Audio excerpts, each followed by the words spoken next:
Now, we've got some great stimulating panels coming up today and tomorrow, tackling the most critical issues facing us.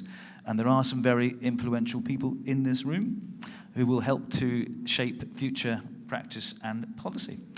The rules with all these panels is keep it concise. This is a closed Davos-style symposium where we can openly discuss all issues.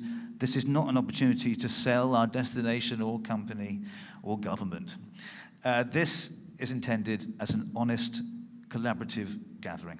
So let us turn to that first panel, and it's basically Beyond the Headlines, Travel's Reaction to Global Policies and Sustainability Imperatives. Now, you heard what Thomas was saying there, that we are facing a volatile geopolitical climate with headwinds challenging the progress of sustainability and tourism. In terms of headlines, we're all aware of President Trump's views on climate change. I think he called it a con. And we know also, or we want to know really, what is going on behind those headlines. What's going on behind the scenes? What does the future mean?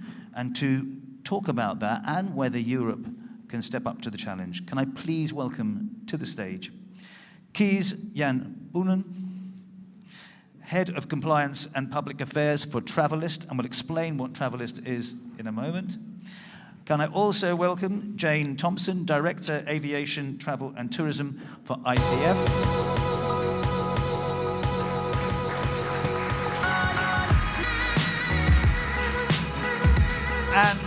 And I believe online, we have Gilles Babinet. Do we have Gilles Babinet? We do, apparently. He is the digital champion of France at the EU, has been, and is co-president of the French National Digital Council and a multi-entrepreneur. Okay, so I'm going to start with you, Kees, and that challenge. So bearing in mind, we've heard about all these geopolitical headwinds. We saw Thomas's speech. We saw what the ministers said. So is Europe going to step up and take firm leadership on sustainability in the travel sector? Easy question to start with. Thank you. I don't think I can say it more eloquently than the Member of Parliament just did. I think he highlighted a lot of different opportunities here. And if I can take it a notch down on a more industry level, I think it's quite clear that the demand is there from a customer perspective. We see travel will be growing, so will the demand for sustainable travel. I think we're all familiar more or less with the numbers here. It's 80% of the travelers say they would like to travel in a more sustainable way. They struggle how to. This will only increase in the next generation. So from a demand perspective, I think there's definitely an opportunity. Also from a destination perspective, right? I think to remain attractive, profitable for the stakeholders in the ecosystem of a destination, I think investing in climate resilience strategy is almost a no-brainer, right? Especially if we look for a long-term perspective. Even though the kind of headwinds from the United States are saying the opposite. I think so. I think it all depends how you're going to implement these measures. So I think we need to face reality. I think there's an effort going on in Europe to simplify the regulation, to assess what's the impact on small and medium enterprises, etc. So I think the opportunity is there. We have to be mindful how to implement it. And I think what's very important, the industry is ready. What we've seen is that, especially around our partners and the other stakeholders, they're ready to go. They've been implementing sustainability measures, anticipating legislation for the last 5 to 10 years. I think that's not going to change overnight. I think what's really important for the governments now in Europe, but everywhere in the world, is that they're creating the right opportunities for the companies to continue to invest, to innovate, and if possible, to create a somewhat predictable regulatory environment. We're going to talk about Travelist that you represent in a second, and the proposals that you have in order to make sustainability a more plausible future, if you like. I want to go to you, Gilles. Hello, Gilles. Can you hear us? Oh, let's wait. I love technology, don't you? We'll go to Jane in the meantime while we just try and make sure that Gilles can hear us. Jane, you have good connections with well, good contacts really with the state side of things, United States. What exactly is happening there when it comes to tourism and sustainability? Well, we've heard already this morning that the States is being affected substantially. There's differing views on how much it's being affected. The official figures are they're 8% down this year in 2025 on inbound travellers. Leisure travel taking the brunt, business travel holding up reasonably well. But there's other figures that I've seen that are substantially more than that. And you know, there's particularly travellers from Europe and Canada, Mexico are choosing to go elsewhere. I mean, Air Canada has substantially reduced its schedule this year. Substantially. Right. And I know within Europe, certain countries particularly are not going. I think Germany is one of them. Germany's one, yeah, and Spain. Scandinavia. Spain is tomorrow. Yes. Yeah. What does that mean? I mean, A, why do you think that's happening? I think there's some obvious reasons, but you know, but B, is it important, do you think, to the current American administration that tourism prospers? Well, there's a number of reasons why it's happening. The tariffs and the trade wars are creating a very poor perception, and people are voting with their feet and choosing to go elsewhere. Also, the visa requirements have changed. That's putting a lot of people off, and some unfortunate stories about, you know, people with valid visas being apprehended. People having their social media checked. You know, they may be one-offs, as we've discussed, but it's creating a very bad impression, and that's affecting people's decision making. Does the Trump administration care? I don't think so. Okay, well, this is an honest symposium. Thank you. Yeah, and when it comes to DEI. Which obviously is a very important factor in European regulation when it comes to how travel companies work here, that is less of a priority, again, in the States, right? Oh, 100%, yes. It's not a priority at all. Okay, we're going to come back to how you perceive it from the ICF position and all that. Gilles, can you hear me now?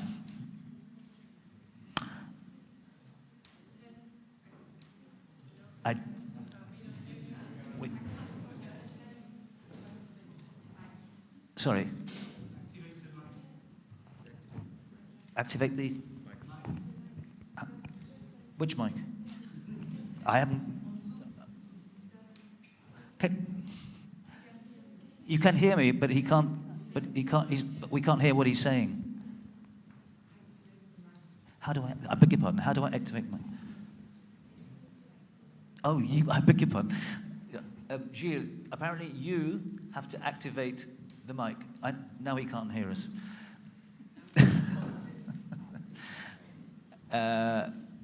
You have to, if you can hear me, you have to activate the mic. I think it means press on your screen. I think you're going to have a private conversation with him to work this out.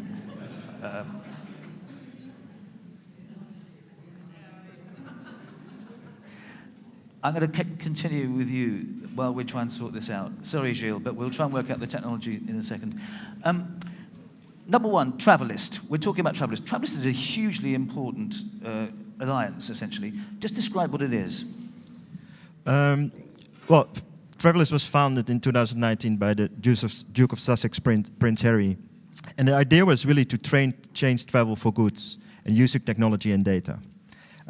We've been partnering with leading travel platforms, and we would like to empower through trusted data to empower travelers, businesses, stakeholders, and governments. I think without credible, compliant, and consistent data, it's very difficult to scale sustainability solutions. So what we would like to do is put trusted sustainability data, like CO2 numbers, in front of travelers, businesses, and policymakers where it matters. So we want to, when a traveler is booking a trip, we want to display trusted information. When a business is developing their innovation plan, the sustainability plans, etc., we want to make sure that sustainably and trusted data is involved. And also this is a huge opportunity to help policymakers to develop targeted and impactful legislation.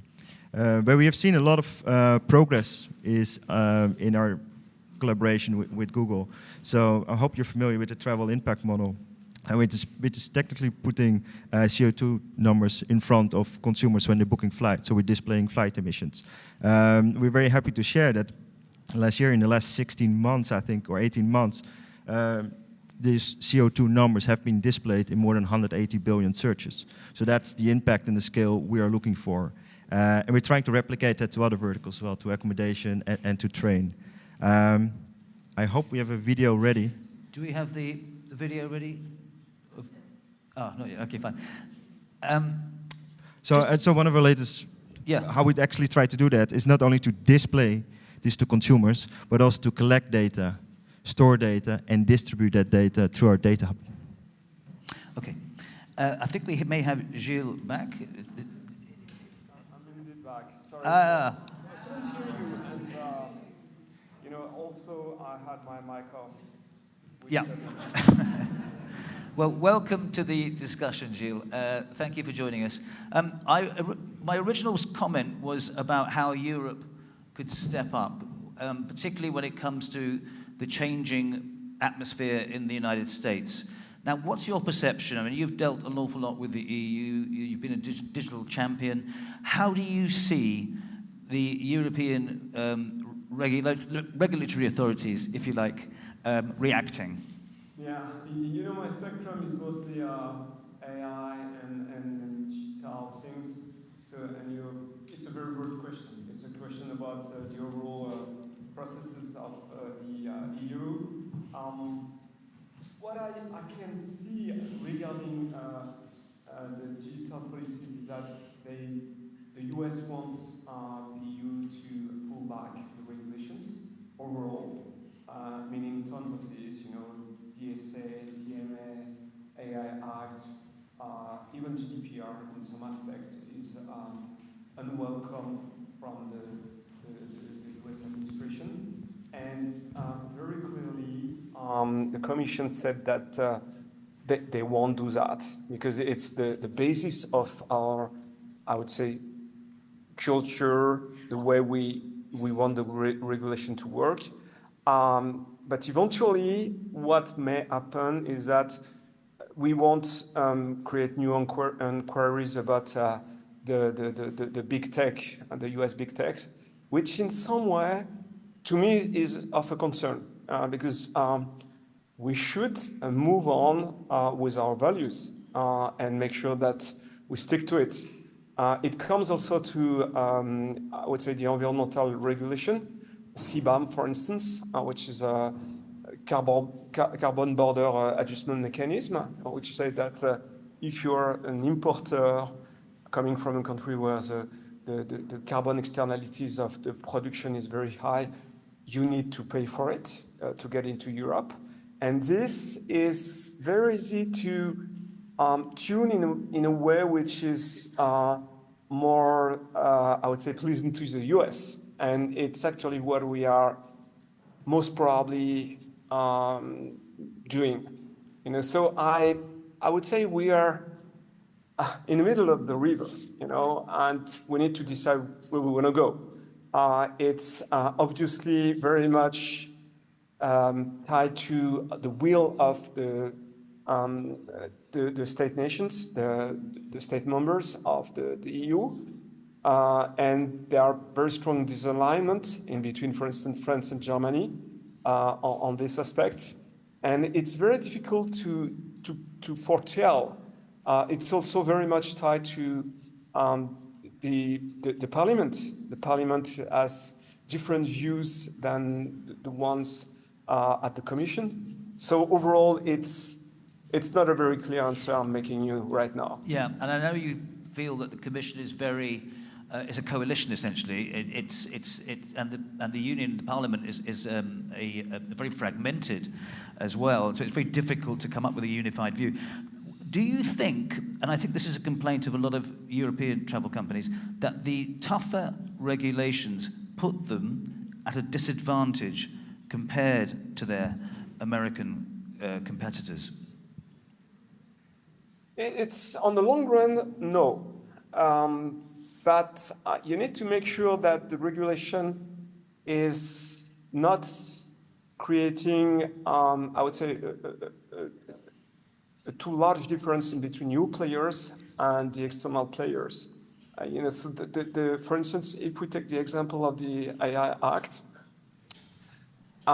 it would make sense if we really were to make sure that there is a very strong compliance from the US players with the European regulation, which won't be that easy.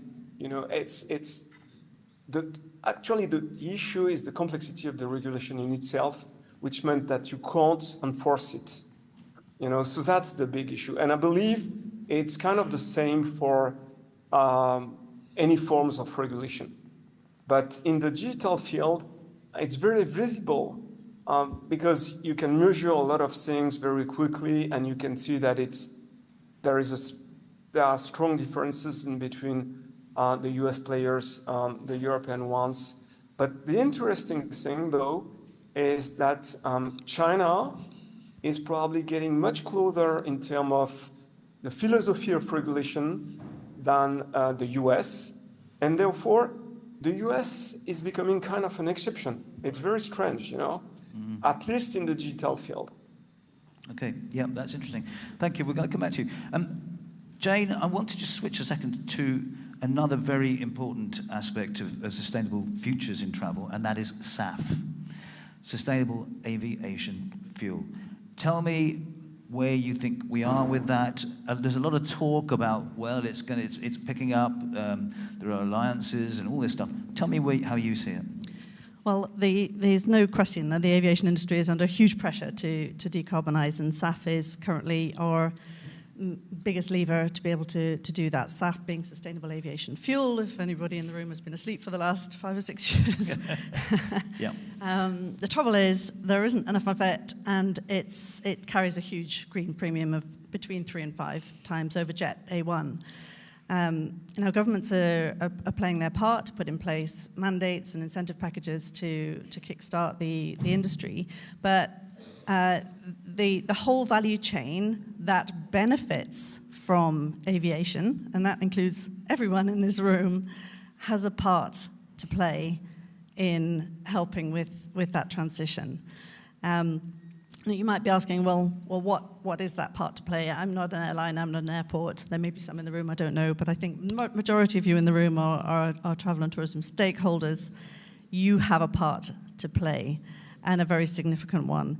And that doesn't mean initially putting your hands in your pockets. That it might do ultimately, and we can come on to that. Mm-hmm. In fact, the Prime Minister mentioned that this morning as an idea. We'll come on to that. But initially, it's about learning. It's about understanding it. So education is really key. Advocacy is really key. Collaborating. If you are a hotel group, for example, you produce a huge amount of waste. Waste can be a feedstock for making SAF. Is that waste being directed to a production facility? That can happen. And then ultimately, of course, there's the opportunity to financially contribute by insetting, which is taking direct action as opposed to paying somebody else to plant a tree, your own business travel by purchasing SAF certificates. Right. And then the investment piece. Well, I just want to interrupt you on that one. We'll come back to investment. Yeah. Does that actually mean that people travelling on planes pay more to travel on planes fueled by SAF? So the EU principle is the polluter pays. So that implies that the airlines are going to have to pick up the tab. When the mandates start kicking in, the prices will go up, yes, and ultimately the passenger pays, which is why I'm saying that there is a responsibility to spread the load, to spread the responsibility for filling that price gap across the tourism value chain. How do you do that? How do you spread the load? So the SAF certificate purchasing is one of those key levers. And how you do it is to get more SAF in the system, to scale it up, because once you get over that hump of 10% in the system, then the prices start to come down. So it's this early stage is really critical, which is where everyone in the system needs to step up. And just two things on that. One is, I know that One World Alliance have got 11 airlines together. Tell me about that. What's happening there? Yeah, so that's an example of where investment is happening. So the leading airlines, and your example, One World Alliance, it's American and Alaska who are leading a consortium of airlines to invest in new technologies. So that gives that stimulates supply by putting money into the system for the new technologies, so that they have guaranteed offtakes going forward. Now, what I would love to see, talking to this audience, is that investment fund concept starts to spread into the travel and tourism space. So if you're a CEO sitting in this audience, that is something that I would encourage you to start thinking about in the future, putting together a similar fund that One Alliance have put together. We are going to talk during the next 2 days about SAF. We have people here who are very centrally involved in the creation of SAF, and we'll definitely explore this topic more. Yeah, and we basically, sorry, Kees, we basically interrupted your flow a little bit there earlier on with the travelist thing. So I was wondering if we could show the video that Kees wanted to show.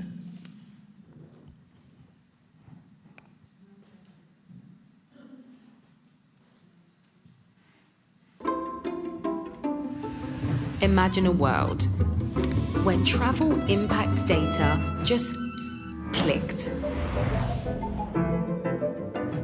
Right now, one hotel calls it recycling, another calls it zero waste.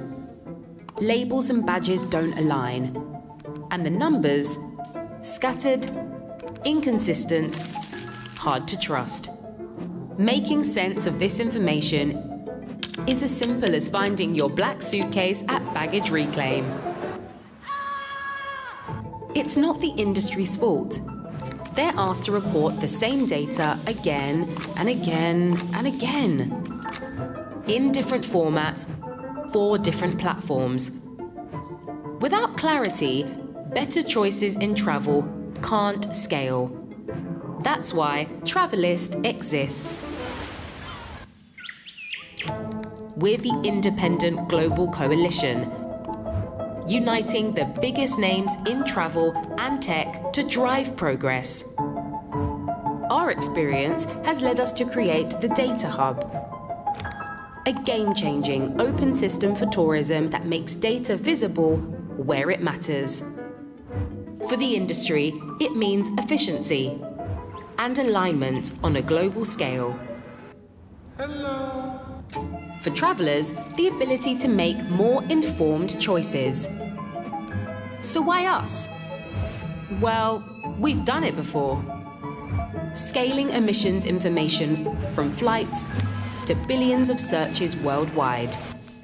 Now, we're applying the same model across travel and tourism. Industry-wide progress requires industry-wide collaboration. We need your support for the Data Hub to go further. Join us. Use data to change travel for good. Okay, so that is spelling it out. Clarity, standardization, all those factors coming in to help consumers make a better choice. Is that what you're basically talking about? Yes, absolutely. And we don't only want to do it in Europe, we want to do it at the global level. So I think that's why events like we're going to see in COP30 are very important. I think really applaud the European leadership that we're seeing, the legislation, the policy, etc.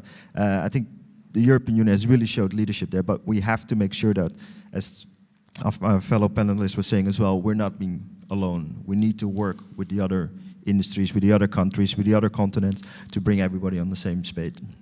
I think it's worth spelling out exactly who are members of Travelist. Just give me some of the companies involved.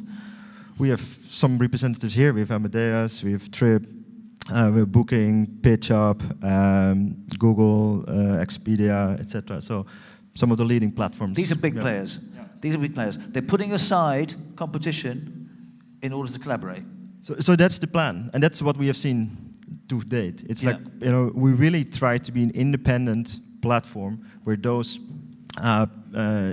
companies can work together and really drive sustainable solution at the global scale. And it's not only the platforms. We really like to work with all the with the accommodation providers as well, with the airlines, etc. But also, we're supported by an independent advisory group where we put some of our renowned professors globally that help us to keep truth to what we're saying and also put some rigor to the initiatives we're employing. And you think with that clear knowledge, customers, consumers will make positive choices as a result? Ultimately, it's the choice of the consumer, right? But I think the first step is to put that trusted data in front of them in order to make decisions. And like I said, I think the research is there. Even if you take the 80% and you take all the political correct answers out of that number, I think you still have a huge demand and customer demand. And like I said, for generations to come, that will only grow. Gilles, I know that you teach a lot, and you've written a book on how AI can help companies reduce the carbon footprint, especially in the supply chain. So can AI be a solution here? Can it really help in terms of reducing our greenhouse gas emissions, our carbon footprint?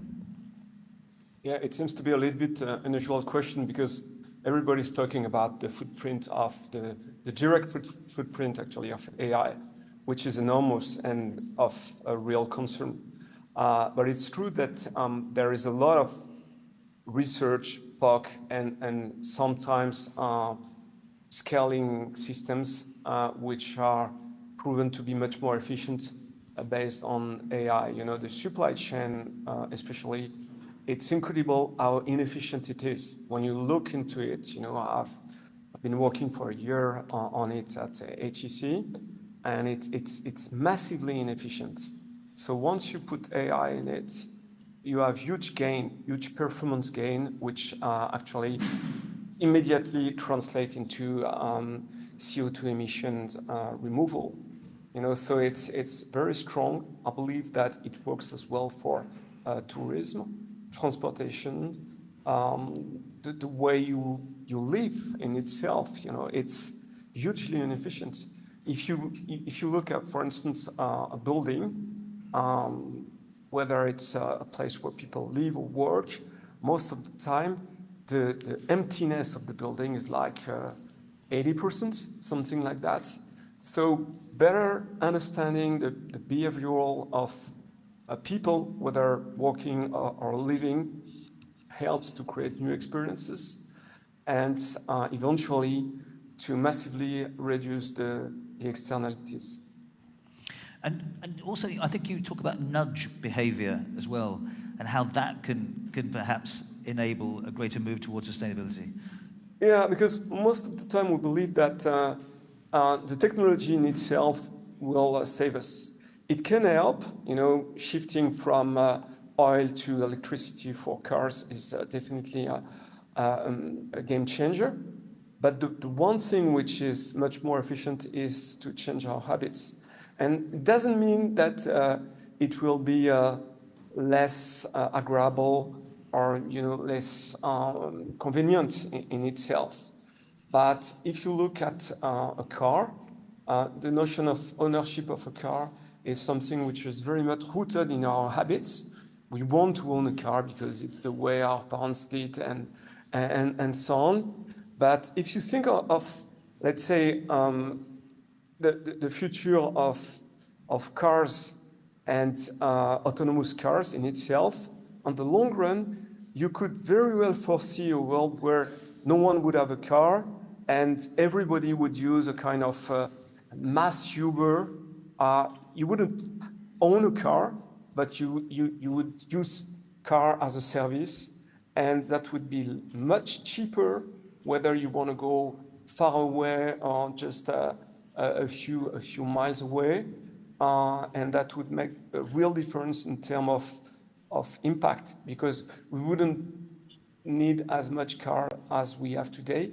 80% of the urban space is dedicated to cars, So we would have completely different cities. That would basically change everything. And it's just for one chapter, which is transportation, and into this chapter, car transportation. So that's a very good example, but that would work as well in agriculture, in living, in working, in supply chain, in any other fields. Okay, thank you. So I just want to finish up a last question, because in terms of collaboration, Jane, and how collective responsibility is really important. Airports, how can they play a bigger role in promoting sustainability? Well, this goes back to the Green Deal, and very much so. And I have to. We should just mention the Green Deal. The Green Deal is basically. Go on, just all the directives in the EU that are encouraging the green transition, essentially, which have rode back to a certain extent, but actually become much more realistic and achievable, and are encouraging businesses to behave more responsibly, be more conscious of their impact, as well as being competitive and maximizing profit, which they want to do. But of course, that includes some of the larger airports right now, and in my view, they have a responsibility to be playing a much more significant role in destination management than they are currently. Many are around the world are not, but we're seeing some who are really starting to lead the way in taking more responsibility. Now, this takes us into the argument of the topic of overcrowding, over-tourism, whatever you want to call it. And so it's a larger conversation, but it's all linked. What the EU is doing is taking a long-term view versus the US, which is extremely short-termist. And I applaud the EU for doing so. I applaud France, as we've heard this morning, for wishing to lead the way in terms of the green transition, because that all plays to the longer-term sustainability. And I would add that word. I've heard it so many times that people are saying, "Oh, it's had its day. It's meaningless now because we're overusing the word sustainability." I encourage again everyone in this room to continue to prioritize sustainability, because it's so critical for our long-term future economically, societally, and environmentally. It's the future. Without it, there is no future of travel. Yes, that was our strong opinion. Absolutely, absolutely. And I think it's really on the topic of collaboration. That's really critical, because I think we're facing a challenge that's never seen before, and I think our collaboration needs to meet that in terms of working together, eagerness to work together. It's the political stakeholders, it's the legislators, it's the industry, non-for-profits, philanthropists as well. I think we need to work together, and also to make it work. We talk about pragmatism, right, into the implementation. I think there the industry can step up and be a better stakeholder when it comes to speaking to policymakers and legislators. Right? We did a consultation. There's a big piece of legislation coming now, the Empowerment Consumer Directive, which is trying to address greenwashing. Mm-hmm. Objectives are great, but this has a huge implication for accommodation certification, right? Which is now at the moment for hotels and for platforms one of the safest way to display sustainability information. But we did a consultation with more than 40 plus certification bodies around the world, and the industry is just not ready. While there's such good initiatives and spirit and resource allocated to become more sustainable through those certifications by hotel operators, and if they cannot profit from that, if they cannot benefit from having that displayed on platforms, I think that's a huge missed opportunity. Okay, I have to end it there. I've got to say, from the three of you, we've got some positive suggestions there, positive advice from people who know what they're talking about as to how we can push forward, how we can, regardless of what's happening in other parts of the world, how Europe can lead the way when it comes to making tourism more sustainable. So I want to thank you, Kees. I want to thank you, Gilles, Thank you for joining us. I'm sorry about the technical hitches. You know next time how to switch on the microphone thing, yeah? I will. Mr. Digital. And Jane, of course. Thank you so much indeed. Please thank our panel.